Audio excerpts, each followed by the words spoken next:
Queen's Lead podcast. I'm your host, Amy Singleton, and as a child of the 80s, I'd love to say Queens rule, but they don't. Queens lead. Being a queen means you are worthy to be a leader of people. The guests on our show do exactly that. They are leading the way in their businesses, families, and communities. They're taking their rightful place in the spotlight, leading and inspiring the developing queens in all of us. Welcome to the Queen's Lead podcast. Everyone, welcome back to another episode of Queen's Lead podcast, where we shine a light on the women in our town that are doing amazing things. Today, we are joined by my good friend, Jerica Pound. I'm so excited to have this incredible woman here to talk with us today. She is a wife. She is a mother. She is a real estate agent. She sits on the board of a nonprofit. She's got nonprofit aspirations of her own, and she is one of the most genuine individuals I've ever met. Welcome, Jerica. Thank you for being on our show. Thank you very much. Thank you for having me. It's a pleasure and a lot of fun, I think. We'll see. It's fun for me. Good. We're excited to have you. I can talk all day just about you, but tell our audience, who is Jerica? Jerica, like you said, as a mother, first and foremost, I have an insurance background. That's where I worked before I got into real estate, and before kids. So really the path into real estate was kind of a natural flow, because I was having kids and I wanted the flexibility to be able to be there for them whenever they get out of school and all of that kind of stuff, but still be able to provide for my family and to, be involved in the community. And I'm a very social person, so staying at home by myself was not really in the cards. So anyway, real estate seemed like a very good fit because we had already done some flips and things like that. Love real estate, have a good eye for it. And so it also gave me the flexibility as well as a wonderful profession. And it's been great. I've loved it. Yeah, you were definitely doing something different than the other 7,000 agents in this town. What was it was it the investing that initially got you interested in the field? Honestly, I feel like the flexibility was really what kind of pushed me in this direction, as well as it just being suited well for myself.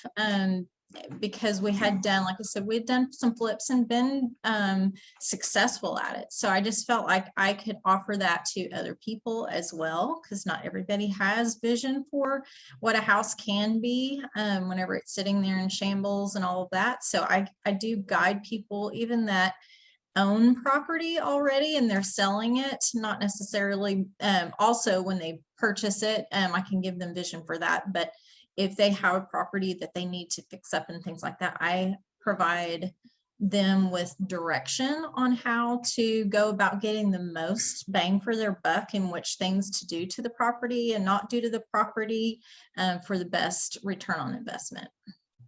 Yeah, I know, like, not to get off the personal note, but I know that you've got a 7-step process that you put every single person through, and you've done it thousands and thousands of time over and over, and you're stinking good at it. Identifying, we don't know when we go to sell a house, like, should we paint? Should we give the carpet allowance? How do you help these people navigate that? We have no idea what to do. Right. Yeah. And there are lots of myths out there, including in the real estate world. There are lots of people who will do carpet allowances and paint allowances, and it seems logically like a good idea. I just had this discussion with one of my clients, and it makes sense that somebody can just come in and they can choose their flooring or they can choose their paint. It makes sense that would be a good choice. But what we know from working with clients for many, many years is that people buy from emotion. And when they walk in and they see the dingy, dirty walls or, the flooring that's missing, a lot of people do not have the vision for what it could be. And it costs you. I mean, the thing is that people tend to overestimate how much it's going to cost them to have those things done. And so they reduce their price by that. Not to mention that a lot of your average buyers who are going to actually live in the house, they don't have enough vision to even make an offer on a property like that. So most of the time you end up with just the investors, and the investors are for profit. So they're going to offer you an amount that's going to put the profit in their pocket. So I help people put that money into their own pocket at the end of the day. And I love doing it. It's a lot of fun. Yeah, that's what I call committing random acts of marketing, but that's basically sounds like random acts of real estate. Like, oh, I don't know, let's just give a carpet allowance. They're going on what they feel like should be the thing, but we got to quit shooting on ourselves and learn to trust the data and experience that Jerica Pound has. Yes. Yeah. I mean, I've just seen it. I've seen it too many times, and just working with buyers, I know how they react. I know how they think. I know when they see one thing wrong with a property, it automatically triggers the part of the brain that starts looking for everything else that's wrong with the property, instead of reveling in the emotional, like, I feel at home here and I can put my couch here and so can live in this room or what have you. They're then looking for all the things that are wrong with the property, and that costs you money in your pocket. Mm-hmm. So guiding clients along to what's the best thing to do is one of the first steps in that 7-step process. Well, one of the first steps is having somebody who knows the market and who can properly price your property. A lot of people want to first go in high. They think, well, we'll go in high because somebody will come down on the price. And that's it's a myth. You want to place your property or price your property in a place that's competitive and will get you the most money. Because if you can put it in that nice little pocket where everybody wants to purchase your house, then you're going to have competition with the buyers, and they are in turn going to raise the price of your property. If you price it too high, if you get an offer, it's going to be one person, they're going to try to come down. You actually lose money in the long run doing that. So pricing is extremely important, and having somebody that knows your local market and knows what's going on and how to price your property is absolutely key. And that is the first step. So it is so much more than just hopping onto Zillow and seeing what's for sale in my neighborhood, comps or not. That's not the only thing. No, absolutely. In fact, that is only one piece of the puzzle. You do need to look at the comps because that's what an appraiser is going to look at whenever they're valuing your home.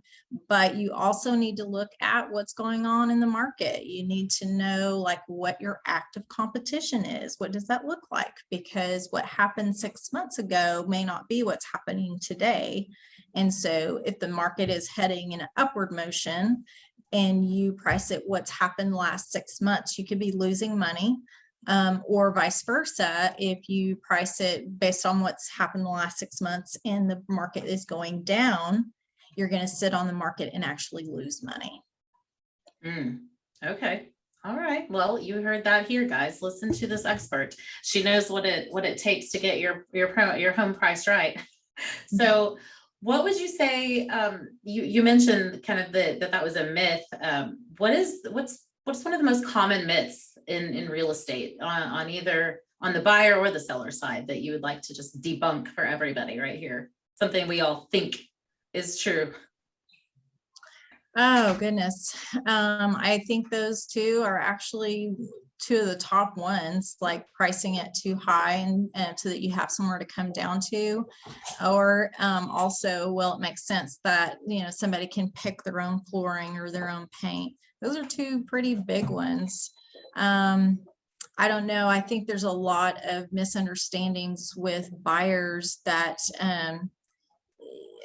on how we get paid.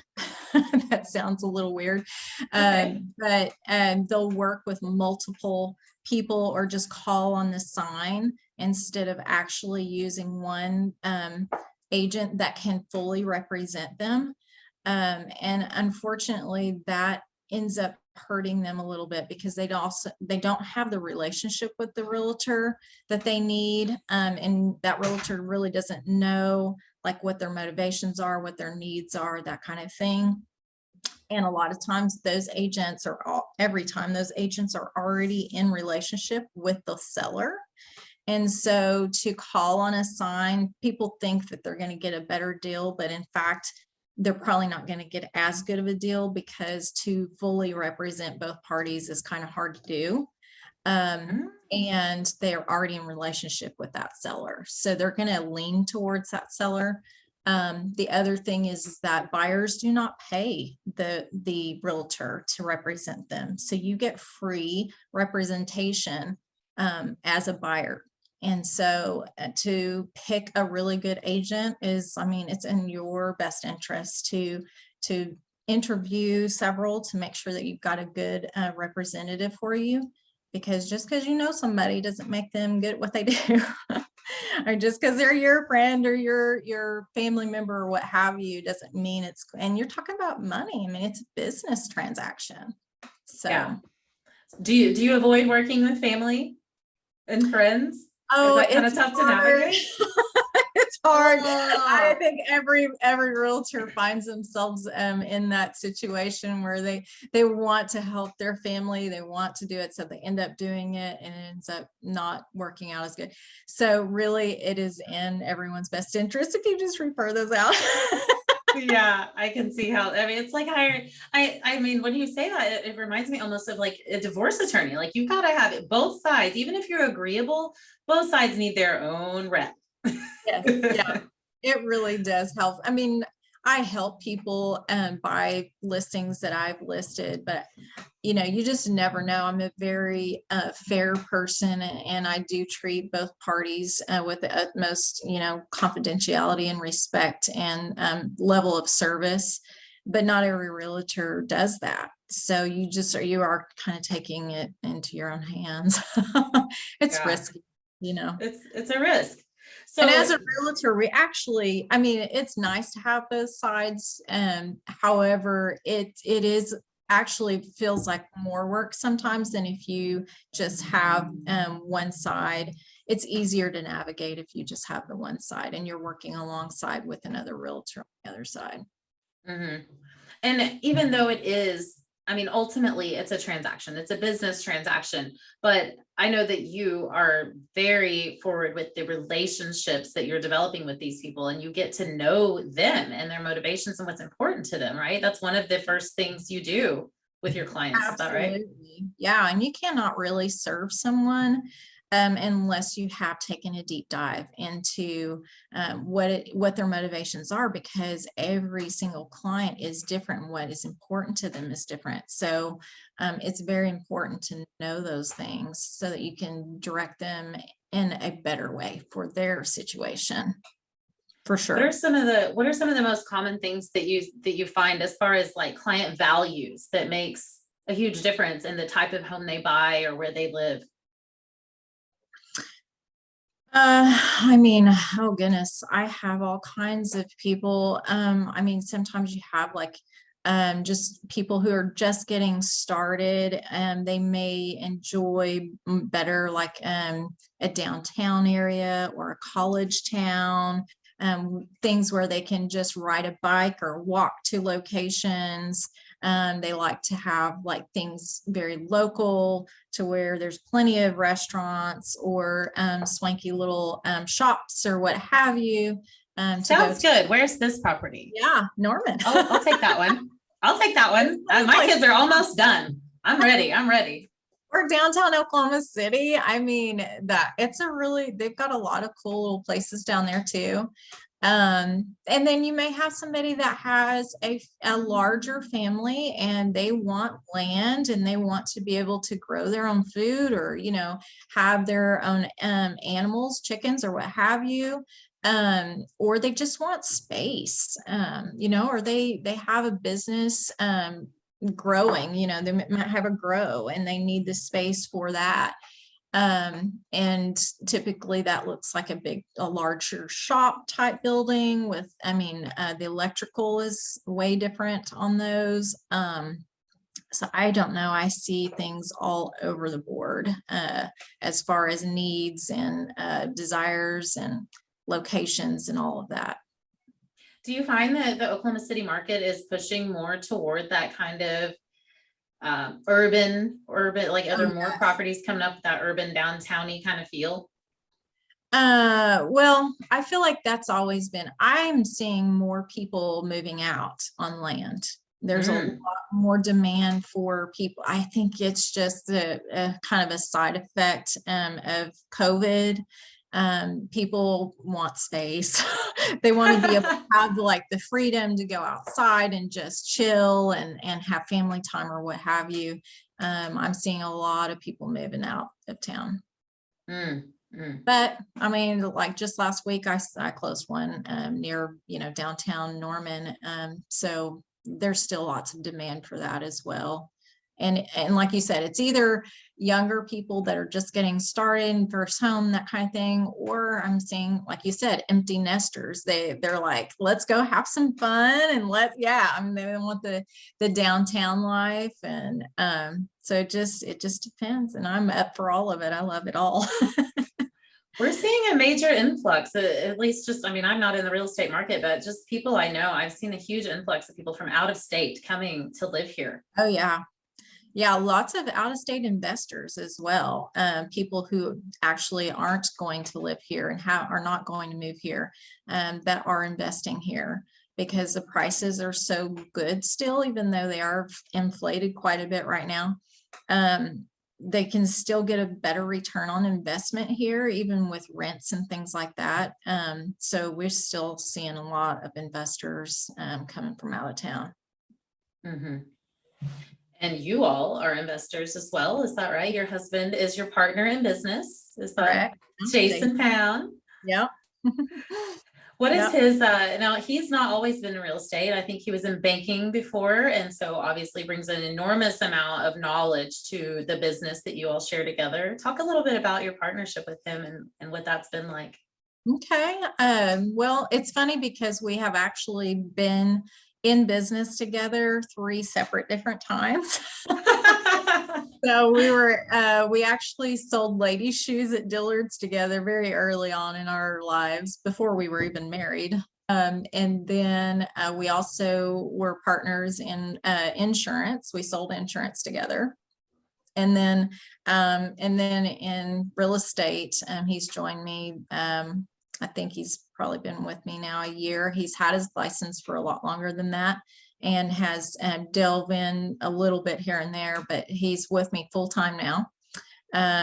He's got a master's degree in business and has been in banking for probably most of his career has been in banking. He left banking a few years ago to pursue a career in teaching because he's always loved to teach and wanted to try that out since I was, working hard and making good money. He had that flexibility to do that for however long he wanted. But that is a tough business to be in. Rewarding in a lot of ways, but it's challenging as well. So he decided to get out of teaching and go come join me in real estate. And he is taking over the investment side of our business, personally investing as well as helping investors find great properties. So he has systems that give him properties that are off market so that he knows kind of what's not on the market as well as good deals that are on the market. And so he has a whole list of investors that he sends out properties to daily and helps investors buy properties.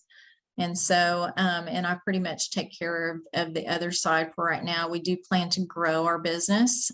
So eventually we will have an assistant as well as a transaction coordinator.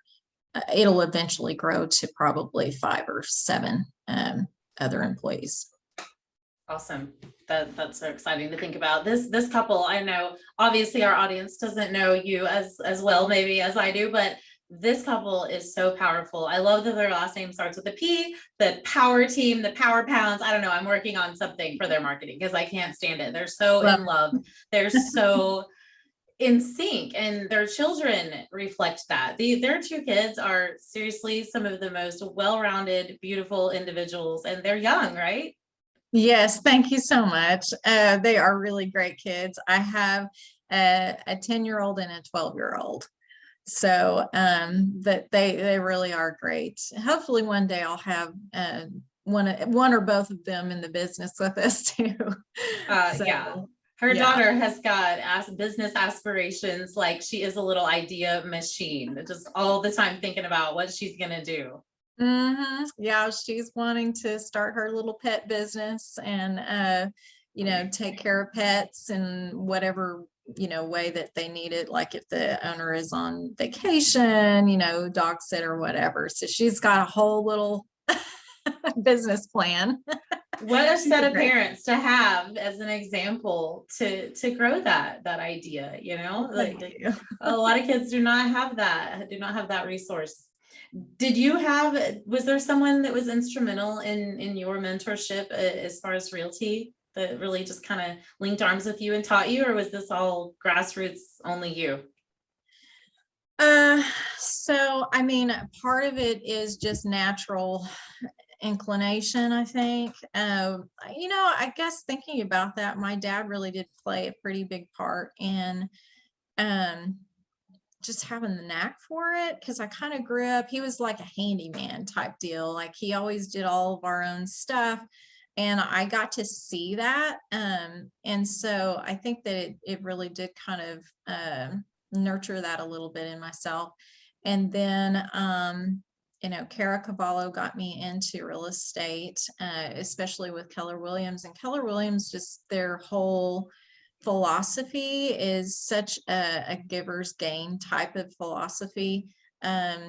They're just so helpful. And so everybody there at the office was always, anytime I had a question, they were there to help me, and they all do it just a little bit different too. So it's just really helpful to have that environment to work in. So I would say that I can't really think of anyone else just that sticks out in my head. But yeah, I mean, Keller Williams definitely been instrumental. Talk about bringing the value to real estate, right? You have a background in, your father demonstrated what the potential that a home could have for, not that much money, how beautiful it could be. You have that vision. Then you were in insurance and obviously sales, whether it be shoes or otherwise, that's a valuable skill. Insurance, which is a huge part of home ownership, and adulting, which is the buzzword. Along comes Jason with the finance background, not only teaching, and then, I think there's a little bit of psychologist and counselor thrown in there. Absolutely. That's a joke in the real estate world, is that we're really psychologists. Yeah, it's not the hairstylist of the world. Surprise, here's like news breaking, like information for you guys. It's the real estate agents who are our counselors. Yes, it's very true. Well, because it's such a personal thing, buying a home, and you really have to be kind of vulnerable with your agent. So you really do need to be able to trust them, because you're dealing not only with money. I mean, you're exposing a lot of personal things that really not that very many people get to see whenever you're dealing with a real estate transaction. And so you need somebody that will be there for you and be there in your interest and not their own. It's really important, and it's very personal business. People are going through, people aren't just willy-nilly deciding to buy and sell homes. It's almost something else is happening: a divorce, a marriage, a birth, a retirement, something awful, a home burning down. Talk about, you don't have to talk about a particular client, but talk about a situation that was really personal like that you helped someone on. Well, I mean, the first one that pops to my head was recent. That's probably why. But I've actually helped a lot of people going through a divorce this past year. And so I've gotten really good at navigating that. And that can look like a lot of different things for different people, because everybody kind of has their own little journey. I mean, it's an emotional one, regardless of what your situation is. Even if you're both, agreeing on everything and that kind of thing, is still a loss. And that's a big thing to navigate, plus the stress of selling your home and getting your home ready and all of that. So it really does take a lot of empathy and just, handling them well during that time, and helping them through, holding their hand, all the things. Yeah, the one I'm thinking of actually was very involved. And, she had not done a job in a long time. And so just became very dependent and that kind of stuff. And so I just helped her very gradually into that process and helped her kind of get her confidence back and get back on her feet and all those kinds of things. And I mean, I helped her through the process a lot because she just didn't have the oomph to do some of the stuff. So I was able to get, contractors out there to do work and to kind of help her along and push her a little bit at the same time so that we could get to the end game. And I think that in the end, she felt really good about everything and was able to move forward, because, no one wants to be stuck in that situation forever. That's a very stressful place to be. So, yeah. Yeah, I've been there. I mean, it is super stressful to have to, someone's losing their home, someone's got to pack up all their stuff, and to have someone like you to come along who's truly so genuine and really does care about how this woman or man comes out on the other side of this transaction that you're the center of. I can't imagine how many friends and confidants you've gained over the years of doing this work. Yeah, I would like to think so. You're like, maybe they're my friends. Hopefully they love me. I don't know anybody that does not love Jerica Pound. Oh, thank you. Come on. She's so wonderful. I know that putting people into homes is important to you, and you are involved with a local nonprofit here on their board. Tell us about that. Yes, I am involved with Habitat for Humanity, and it kind of fits it in with what I do. I actually serve as the chairperson for the Family Selection Committee, which I think is the most exciting one that you can be a part of. So I help go in with a team of people and interview the potential recipients of the next home or the next field. And it's just very rewarding. I will say it's hard at the end of the day to pick one, because you get really attached to these people through the interview process, and you see the needs, and you just want to give everyone that opportunity.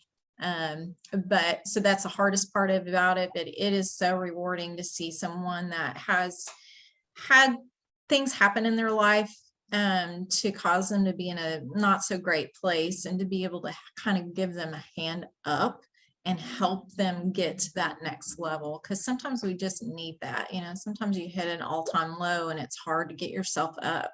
So if you can have help getting up, then it's so, it helps to get them there. And it's a lot of fun. For those who aren't familiar with Habitat for Humanity, you're involved with the Cleveland County Habitat for Humanity. And tell us just kind of what is their purpose? What is it that they do? Well, they offer homes to people who cannot otherwise qualify for a home.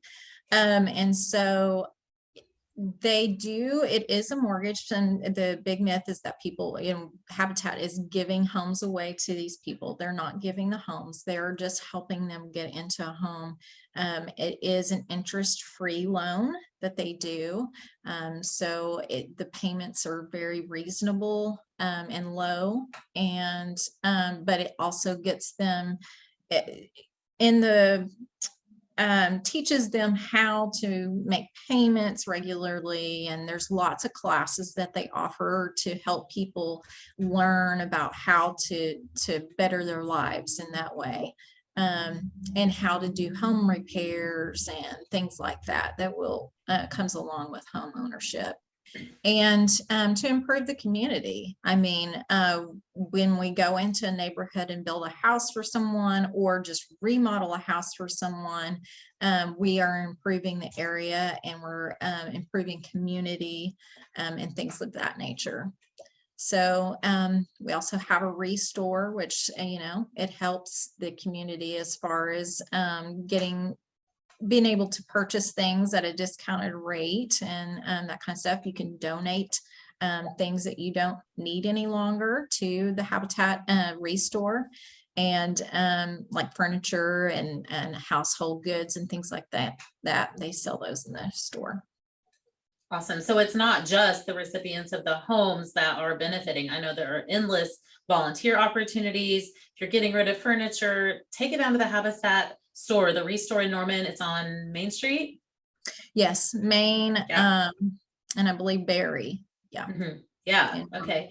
And I know I've heard the director and you talk so many times about, we're building this home, but what that home represents is financial literacy and opportunities for stability for their children to go to the same school and make friends. And then all of a sudden they have money that they can go spend at the local mom and pop diner for dinner, and they can go and be a part of that community. And it puts me on the verge of tears. It really does, because when one person wins, the whole community is elevated. And I just love what you're doing.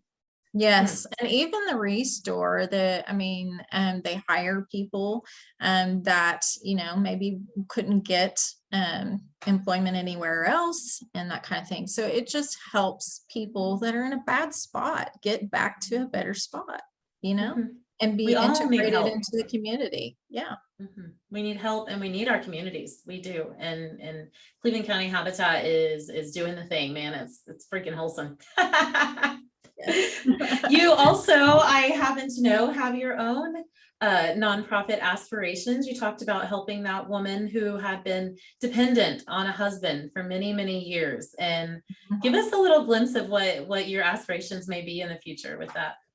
So currently it's still kind of a pipe dream, but yes, I do have the dream of creating a nonprofit that can come in. Originally it was for women, but I feel like the more I deal with clients and see it happen to all different types of people, the more I'm like, we need to make it for everyone. But just people who have spent their lives, serving people and raising a family or what have you. And later in their life, they have something happen that is not, their fault. It just kind of happens, and they have really not many options from there. For instance, my mother, she was a stay-at-home mom for our entire lives. And I appreciated it. I wanted to be like her, all the things. And unfortunately, later on in life, my dad and her got a divorce. And so now she's having to take care of herself. She's having to go back to work. And now she doesn't have like a retirement really, because she didn't work for all those years that we were home. And so yes, she did. Right. But she don't have a retirement to back that up. Right. And so I just seeing that and knowing how just wonderful these people are and how much they gave, in the best parts of their years. And then to be stuck in this situation where they're working and don't really have the option not to work anymore. I just feel like there needs to be something out there for those people to help them with their medical issues, because like, I mean, if you're barely making it financially, how are you going to go get glasses or have your teeth worked on? Or, there's just so many things. And I just think it's an injustice for these people to get to the later part of their years and not have many options. And so I would love to have a foundation that supports those people in that latter years so that they can enjoy their lives and not be stressed out at the end of their lives, just trying to make do with, everything. Oh my God, Jerica, I love that so much. I shared that with you before, but I want to make so much stupid amounts of money that I can just give it to your nonprofit. I mean, there is no reason for these women and men who have served others their entire life to have nothing to show for that. And it is, it's not, I get it. There's a nonprofit for everything, children, women, men, it doesn't matter, but so much is focused on the youth. And I think we're serving them in a lot of really great ways. And there's a huge gap for the elderly and the older who are in that place where no one's going to give, my 66-year-old mother a job who stayed at home and did the thing all the years. I mean, who's giving them jobs? Who's paying them? Nobody. Nobody. Well, we gonna pay them. Yep, that's the goal. I mean, that's the goal with real estate. That's, I have a long-term goal I would love to make enough money so that I can be able to just give it away freely, and be able to help these people in not just a small way, but a massive way, and you have to have funds to do that. So, that's the goal. So buy houses. Hello, people. Let's call Jerica. Buy some houses. We got to take care of these people. Right. For sure. You're doing so much. What's one piece of advice that you would give our listeners, these women here who are thinking about trying to get more freedom for their family, thinking about maybe doing the business thing, not sure about it? I would say commit early. Commit early, because like I said, I mean, I grew up with a stay-at-home mom that I adored and really respected. And I always saw myself as that. I always saw myself as being a stay-at-home mom. And so I always kind of felt like I was being pushed into working in the beginning. And I've lost some ground by not committing early. If you can just, say, hey, here we are, this is what we're doing, and dig down and dig deep early, the farther you will go. So I definitely would say change your mind quick. Make the decision and stick with it. Absolutely. Absolutely. Because you can have both. I mean, I think that was a myth for me, is that you couldn't be a great mom and, this high-powered like business person. But you can have both. It's a balancing act. There's going to be days that it's all about balance, but you're always balancing. I mean, it doesn't matter where you are in life. You're always balanced. Nobody's ever balanced. They're always balancing. Yeah. And, there's no such thing. No.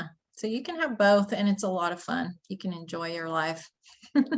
Yeah. There's freedom out there for all of us. Yes. There's going to be mistakes. Do you have a mistake that you wish you could undo, or that taught you a huge lesson along the way? Oh, so many. So many. They say fail up. Yeah, I've done a lot of that. So I mean, honestly, I think that's been my biggest hurdle. And it's taken a lot of intention. And that is just changing the way you look at things, and the things you look at change. If you can figure out how to position the way you think about things or the way you see things, if it's not serving you well, like, get to it, change it, because it's not going to serve you if you've already proven that. So, and we have the power to make that change, right? I mean, you did it. You went from selling shoes at Dillard's to selling insurance to running your own successful business and raising two beautiful, well-rounded children and having a happy, healthy marriage. It's for everybody. This is some small town girl from Moore, y'all. Like, she knows what's up.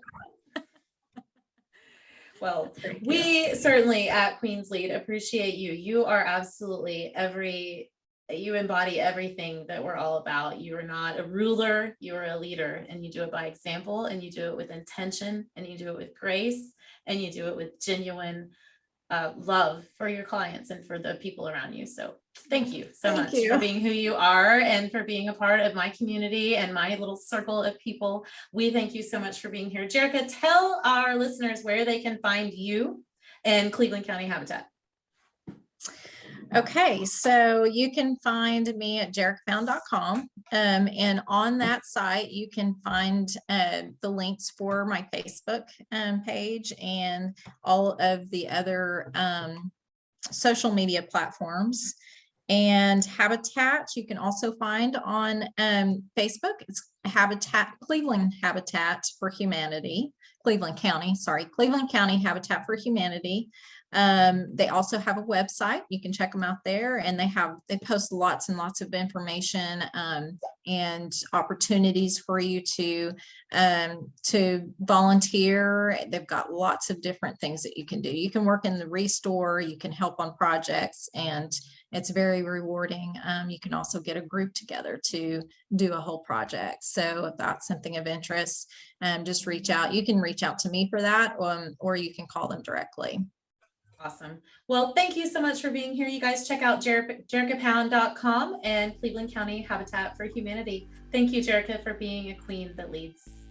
Thank you very much for having me. Appreciate it.